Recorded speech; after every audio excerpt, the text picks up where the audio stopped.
तो hi guys, welcome to my YouTube channel pharma पाठशाला। जैसे कि आप सब देख रहे हैं, आज का हमारा टॉपिक रहने वाला है सेल डिवीज़न।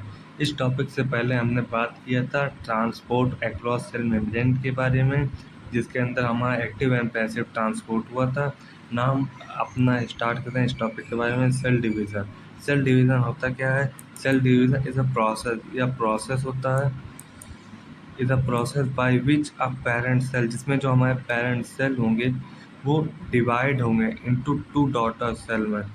तो सेल डिवीज़न एक ऐसी प्रोसेस है जिसमें जो पेरेंट सेल होंगे वो हमारे डिवाइडेड होंगे इनटू टू डॉटर सेल्स में। सेल डिवीज़न को हम also known as cell reproduction and cell multiplication.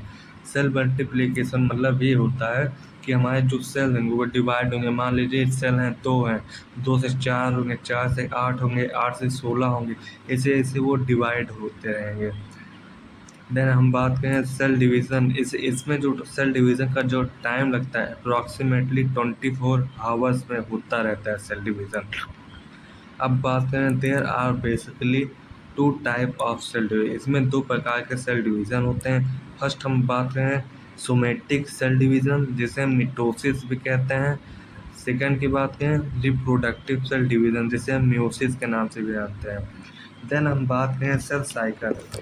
Cell cycle हमारा सेल डिवीज़न ही होता है, बस एग्ज़ाम में आपको कंफ्यूज करने के लिए दे दिया जाता है कि define about the cell cycle. अगर आप एग्ज़ाम में आ जाए कि व्हाट इज साइकिल, तो आपको सेल डिवीज़न ही लिखना है, घबराना नहीं है। अब बात करें सेल साइकिल के अंदर, during the division of cell, जब हमारा सेल डिवीज़न होता है तो उस समय डीएनए रिप्लिकेट, तो हमारे डीएनए रिप्लिकेट होंगे और जो हमारा सेल का ग्रोथ होगा वो भी होगा। Take place in cell cycle, जब हमारे सेल का डिवीज़न होगा तो उस समय हमारे डीएनए का रेप्लिकेशन होगा और सेल्स का ग्रोथ होगा सेल साइकिल के अंदर ही हमारा। ठीक है, ये हमारा सेल साइकिल। नीड्स क्यों है सेल डिवीज़न की? तो नीड हमारे इसलिए हुए for the growth of organism के लिए। Then to replace old cell, dead and injured cell, replace करने के लिए डेड एंड इंजर्ड सेल और जीमेट फॉर्मेशन के लिए। नेक्स्ट हम बात करें phase of cell division and cell cycle की। तो हमारे जो cell division and cell cycle के फेज होंगे वो हमारे मेनली दो होंगे। अ सेल साइकिल और cell division involve two process, इसमें दो प्रोसेस इन्वॉल्व। फर्स्ट है इंटरफेज, सेकेंड हमारा एम फेज। ये हमारा सेल साइकिल का स्ट्रक्चर है। इसे बताने से पहले हम ये इसके डिफिनेशन समझ लेते हैं कि ये होता क्या है। सेल साइकिल जैसे आप देख सकते हैं, यहाँ पर हमारा फर्स्ट है सेल साइकिल डिवीज़न। फर्स्ट हमारा इंटरफेज हो गया, देन हमारा मिटोसिस हो जाएगा। मिटोसिस के अंदर बात करें, पहले हम इंटरफेज के बारे में बात करें। इंटरफेज इंटरफेज इंटरफेज हमारा एक प्रोसेस होता है ऑफ सेल डिवीज़न का, जिसमें जो कि यह होता है 23 आवर्स में। मीन्स 95% ऑफ सेल डिवीज़न हो जाता है इसमें। इंटरफेज में क्या होगा, इसमें हमारा जो सेल का डिवीज़न होगा वो हमारे 23 आवर्स में होगा, जो कि 95% सेल डिवीज़न करेगा। देन हम बात करें basically, it is basically the preparation phase of cell division. Interphase जो होगा वो हमारा प्रिपरेशन फेज होता है। देन यह बना होता है हमारा 3 प्रोसेस है। फर्स्ट हमारा G1 फेज, सेकेंड है हमारा S फेज, थर्ड हमारा G2 फेज। बात करें हम G1 फेज की, तो G1 फेज में it is simply known as, इसे हम simply known as first growth phase के नाम से जानते हैं। जो G1 फेज होता है इसे हम फर्स्ट ग्रोथ फेज के नाम से जानते हैं। In this phase cell is metabolically very active, इसमें जो सेल होंगे वो मेटाबॉलिकली वेरी एक्टिव होंगे एंड रिप्लिकेट होंगे most of the cell organelle except DNA. इसमें हमारा सेल का रिप्लिकेशन होगा और मेटाबॉलिकली एक्टिव होगा। बात करें हम G1 फेज लास्ट फॉर 8 से 10 आवर्स। इसमें G1 फेज हमारा होगा 8 से 10 आवर्स के बीच में। तो हमारा इस फेज की बात करें, G1 फेज जो रहेगा उसे हमारा समय लगा 8 से 10 घंटे होने में। एस फेज़ की बात करें हम, एस फेज़ में इसे हम also known as synthetic phase, S phase को हम सिंथेटिक फेज़ के भी नाम से जानते हैं। It is the interval between G1 and G2 phase. S phase जो रहेगा वो हमारा G1 एंड G2 फेज के बीच में होगा। During this phase, S phase के बीच में हमारा जो होगा सेल मेक होगा और इसके जो इंटायर कॉपी होगा replicate in DNA and centrosome. Entire copy मतलब जो हमारे सेल होंगे उसी सेल की तरह हमारे दूसरे सेल भी फॉर्म होंगे, इसी को हम रेप्लिकेट कहेंगे। फेज जो होगा हमारा लास्ट अबाउट 8 से 8 आवर्स में होगा। फेज लास्ट अबाउट और 8 आवर। इस फेज को होने में हमारा 8 घंटे लगेंगे। नेक्स्ट हम बात करें G2 फेज। G2 फेज में इट टर्न में second growth phase. G2 phase को हम सेकेंड ग्रोथ फेज के भी नाम से जानते हैं। ड्यूरिंग दिस फेज, इस फेज में सेल ग्रोथ होंगे कंटिन्यूसली। इसमें enzyme and other protein are synthesize होंगे, मतलब इसमें हमारे एंजाइम एंड प्रोटीन का फॉर्मेशन होगा या उनका सिंथेसाइज होगा। बात करें हम G2 फेज होगा उसे होने में लगभग 4 से 6 घंटे लगते हैं। नेक्स्ट हम बात करें एम फेज। एम फेज हमारा होता क्या है? एम फेज की बात करें, it is a final phase of cell division. ये हमारा फाइनल फेज होता है ऑफ सेल डिवीजन। ये जो होता है हमारे 2 टाइप्स में कैटेगराइज किए जाते हैं। फर्स्ट में हमारा मिटोसिस, दूसरा है मियोसिस। हम बात करेंगे मिटोसिस। मिटोसिस होता क्या है? मिटोसिस जो होता है हमारा, मिटोसिस की बात करें हम, मिटोसिस में क्या होता है? मिटोसिस को हम सोमेटिक सेल डिवीज़न भी कहते हैं। मिटोसिस में क्या होगा, जो हमारा सेल का डिवीज़न होगा वो हमारे सेम डॉटर सेल प्रोड्यूस होंगे are exactly similar to parent cell. मतलब जो हमारे पेरेंट सेल होंगे उसी तरह हमारे डॉटर सेल्स भी प्रोड्यूस होंगे, उनमें भी हमारा सब नंबर ऑफ क्रोमोसोम प्रेजेंट रहेगा एज पेरेंट सेल की ही तरह। मिटोसिस जो होगा, मिटोसिस अगर in whole body cell, mitosis जो होता है वो हमारे पूरे बॉडी में होगा except germ cell and neuron. Germ cell ऐसे मतलब जर्म सेल्स को छोड़कर और न्यूरॉन सेल का छोड़कर हमारे पूरे बॉडी में मिटोसिस का प्रोसेस होगा। इसे हम इट इज़ आल्सो नॉन है इक्वेशनल डिवीज़न के भी नाम से जानते हैं मिटोसिस को। मिटोसिस जो होगा हमारे 2 स्टेजेस में। फर्स्ट हमारा कार्योकाइनेसिस हो गया, सेकेंड हमारा हो गया सिस्टोकाइनेसिस।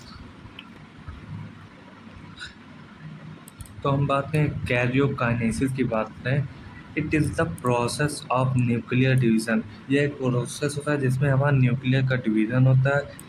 यह होता है हमारे 5 फेज़ों में। फर्स्ट हमारा इंटरफेज, सेकंड है प्रोफेज, देन मेटाफेज, फोर्थ हमारा एनाफेज, फिफ्थ हमारा टेलोफेज। तो ये हमारे 5 फेजेस होते हैं। बात करें हम इंटरफेज के, इंटरफेज में क्या होगा, यह हमारा फर्स्ट स्टेप होता है ऑफ सेल डिवीज़न का। In which cell start preparation to division. इस फेज में हमारा सेल जो होंगे वो स्टार्ट करते हैं प्रिपरेशन फॉर द डिवीज़न के लिए। यह हमारा लगभग 18 से 20 घंटे में होता है, जो कि टाइम टेक लेगा होने में। प्रोफेज की बात करें, प्रोफेज में इन अर्ली प्रोफेज, ये हमारा शुरुआती प्रोफेज रहता है। इसमें क्या होगा, जो क्रोमेटिन फाइबर्स होंगे वो हमारे कंडेंस हो जाएंगी। कंडेंस मीन हो गया हमारा, वो हमारे कन्वर्ट हो जाएंगे इनटू क्रोमोसोम्स हैं, and chromosome go opposite direction. इसमें क्या होगा, बात करें इसमें जो हमारे इसमें जो हमारे क्रोमेटिन फाइबर्स होते हैं, ये जो हमारा दिख रहा है रेड एंड ब्लू में, ये हमारे कंडेंस होता है क्रोमोसोम्स में कन्वर्ट हो जाएंगे, जो कि हमारे chromosome to go opposite direction. जब हमारे कंडेंस हो जाएंगे क्रोमोसोम, तो ये हमारे अपोजिट डायरेक्शन में चले जाएंगे, जो कि हमारे मेटाफेज में होगा। नेक्स्ट हम बात करें in this process this appear are cell organelle. इसमें क्या होगा, जो हमारे सेल के ऑर्गेनल्स होंगे वो सब गायब हो जाएंगे, डिसअपेयर हो जाएंगे। यही हमारा था प्रोफेज। नेक्स्ट हम बात करें मेटाफेज। मेटाफेज में क्या हो रहा है? मेटाफेज में हमारा इन दिस फेज, इसमें जो क्रोमोसोम्स होगा, इसमें जो क्रोमोसोम्स होगा वो हमारे प्रोड्यूस करेंगे थिन स्पाइंडल फाइबर्स, जो कि हमारे बाइंड होके विद क्रोमोसोम्स से। इसमें क्या होगा, आप मेटा ये स्ट्रक्चर में आप देखिए, इसमें हमारे जो इसमें जो हमारे थर्ड फेज में मेटा फेज में ये जो स्पाइंडल बन रहा है, ये जो धागे नुमा ये स्ट्रक्चर फॉर्म हो रहा है, ये जो हमारा रेड रेड दिख रहा है, ये हमें जो स्प्लेंडर दिख रहा है इसी को हम स्प्लेंडर फाइबर्स कहेंगे। यही होता है हमारा मेटाफेज, जो कि बाइंड होगा विद क्रोमोसोम से। देन हम बात करें एनाफेज की बात करें। एनाफेज में इन दिस स्टेप जो हमारे सेंट्रोसोम होंगे वो सेपरेट हो जाएंगे, सेपरेट क्रोमोसोम, जो हमारे सेंट्रोसोम होंगे वो सेपरेट करेंगे क्रोमोसोम्स में को इन डिफरेंट डायरेक्शन में। जैसे एनाफेज में आप देखिए जो हमारे सेंट्रोसोम्स थे ये हमारे डिफरेंट डिफरेंट डायरेक्शन में सेपरेट हो जा रहे हैं। यही हमारा होता है एनाफेज। एनाफेज हो जाए, इसमें हम टेलोफेज की बात करेंगे। इन दिस फेज जो हमारे क्रोमोसोम्स होंगे वो हमारे अपोजिट डायरेक्शन में चले जाएंगे और सेल्स को सेपरेट करने का काम स्टार्ट कर देंगे। देन हमारे इसके बाद हमारे ये जब हमारे यहाँ पर हमारे टेलोफेज के बाद हमारा ये यहाँ पर जब पहुँचता है हमारा प्रोसेस, तो यहाँ पर ये सेपरेट कर देता है। सेपरेट करने के बाद हमारे ये साइटोकाइनेसिस का प्रोसेस होगा, जिसमें हमारे जो सेल ऑर्गेनल्स होंगे वो हमारे फॉर्म होना शुरू हो जाएंगे। देन हम बात करें साइटोकाइनेसिस की बात करें। साइटोकाइनेसिस में क्या हो रहा है? साइटोकाइनेसिस में दिस लास्ट ये हमारा लास्ट फेज होता है ऑफ सेल डिवीजन के लिए। इन विच इसमें जो हमारे सेल होते हैं कम्प्लीटली सेपरेट हो जाएंगे। टेलोफेज में हमारा सेपरेशन होता रहता है, लेकिन जो हमारे साइटोकाइनेसिस में होगा वो हमारा कम्प्लीटली सेपरेट हो जाएंगे। और इसमें क्या होगा, हमारे सेल ऑर्गेनल्स स्टार्ट फॉर्मेशन, और इसमें हमारे जो सेल्स के जितने भी ऑर्गेनिज्म होते हैं सब फॉर्मेशन स्टार्ट होना शुरू हो जाता है। जैसे इस स्ट्रक्चर में देखिए, फर्स्ट हमारा इंटरफेज G2 फेजेस है, फिर प्रोफेज, देन मेटाफेज। मेटाफेज के बाद एनाफेज आएगा, एनाफेज के बाद टेलोफेज, टेलोफेज के बाद हमारा साइटोकाइनेसिस, जिसमें हमारा सेपरेट हो जाएगा, ये कम्प्लीटली सेपरेट हो गया। देन हमारे यहीं से ये सेपरेट होकर ये हमारा न्यू ऑर्गेनल्स का फॉर्म होना शुरू हो जाएंगे। यहाँ पर जैसे मिटोसिस स्टेजेस की बात करें, यहाँ पर जो हमारा फर्स्ट इंटरफेज है, जो हमारा फर्स्ट इंटरफेज में हमारा ये शुरुआती स्टेज था, जो कि हमारा फर्स्ट स्टेप था। जिसके बाद हमारा इंटरफेज के होने के बाद हमारा प्रोफेज स्टेज हमारा स्टार्ट होता है। इसमें हमारा जो हमारा क्रोमेटिन फाइबर्स था वो हमारा कंडेंस होकर क्रोमोसोम्स में कन्वर्ट हो जाता था, जो कि अपोजिट डायरेक्शन में चला जाता था। देन हमारा स्टार्ट होता था मेटाफेज। मेटाफेज में क्या होता था, हमारे जो ये सेंट्रोसोम्स थे ये हमारे सेपरेट होकर ये हमारा स्प्लेंडर का फॉर्म करते थे, जो कि फाइबर के थे। देन हमारा स्टार्ट होता था एनाफेज। एनाफेज में हमारा क्या होता था, एनाफेज में हमारा जो क्रोमोसोम्स थे वो हमारे अपोजिट डायरेक्शन में सेपरेट हो जाते थे। ये होता था हमारा एनाफेज। एंड टेलोफेज में हमारा क्या होता था, टेलोफेज में हमारा ये हमारा जो होता था ये अपोजिट डायरेक्शन में हमारा चला जाता था क्रोमोसोम। देन इसके बाद हमारा स्टार्ट होता था साइटोकाइनेसिस प्रोसेस, जिसमें हमारा कम्प्लीटली सेपरेशन हो जाता था और हमारा न्यू ऑर्गेनल्स का फॉर्म होता था। यही आज का हमारा लेक्चर है। Thanks for watching.